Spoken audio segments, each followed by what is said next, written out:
Ang Baguio is one of the tourist attractions sa buong Pilipinas.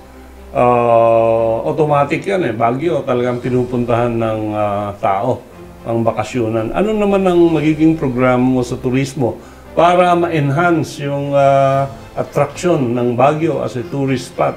Yes po, attorney.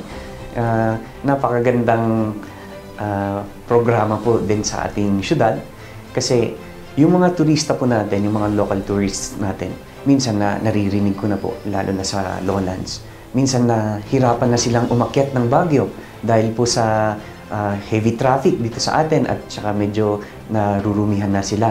So yun po yung isang programa din mo natin na mahikayat po natin yung mga turista na pumunta rito na magiging proud sila na mayroong lugar pa na Baguio City na mag-i-enjoy po sila na pupunta dito sa ating syudad.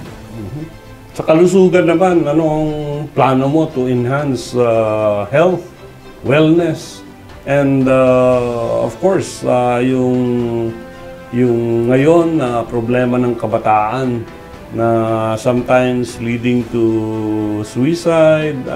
May plano ka ba dyan para matulungan ng ating mga kabataan sa kanilang health, mental health, and wellness? Yan po yung isang bumabagabag talaga sa puso po natin, attorney, no? Na nakikita ko po yung mga kabataan natin, lalong-lalo na po yung mga gustong mag-aral, na hindi sila nakakapag-aral at nadadivert sila sa mga vices. So, I'm encouraging our young people na mag-aral sila. So, talagang ito po yung isang programa natin, attorney, na i-demolish po natin talaga ang illegal drugs dito sa Baguio, yung illegal gambling.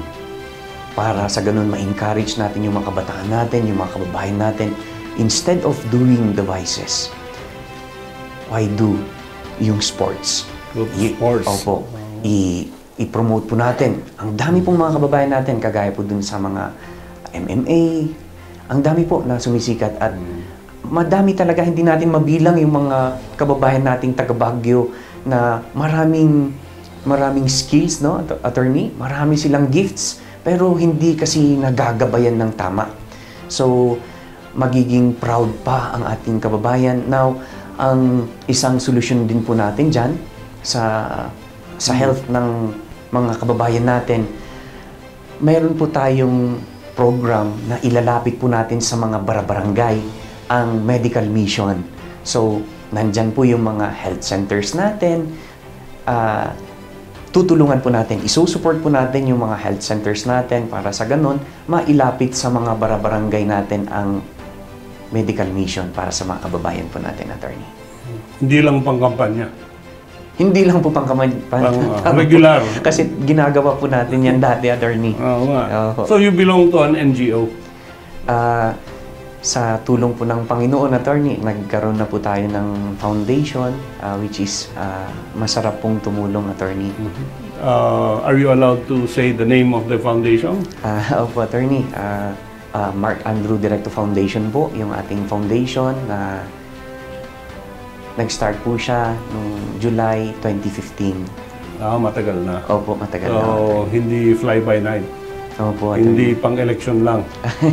Hindi so, po, pag may kailangan ng mga kababayan natin at kaya naman ng foundation, mag-comply sila sa requirements, pwede silang lumapit. Opo, attorney. Sa iyong foundation. Yes po, attorney.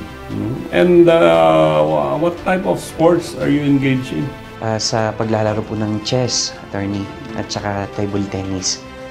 Minsan po nakikilahok po sa basketball kahit na maliit po tayo para magpapawis at nag-workout din ho, jogging, attorney.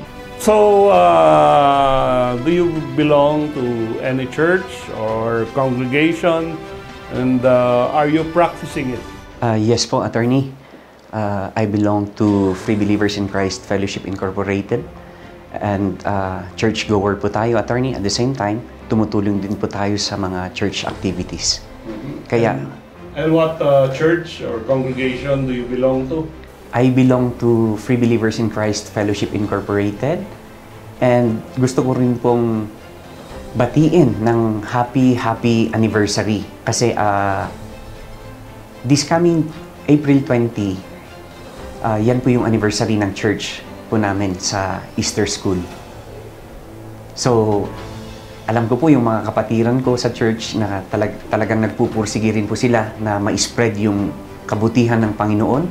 At ini-encourage ko po, let's go sa ating adhikain para sa ikakalawak ng trabaho ng Panginoon dito sa ating lugar at sa buong mundo. Kasi halos globally na po yung church na kinakabilangan ko po.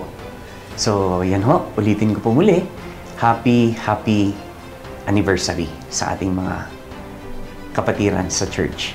So, that is probably the first phase muna on the getting to know Mark Andrew Directo. Any parting message, Mark Andrew, Alright. sa ating mga kababayan? Mark Andrew Bandok Directo po, ang inyong lingkod. Mga kababayan, hinihiling ko po ang inyong suporta, ang inyong pagmamahal at ang inyong boto.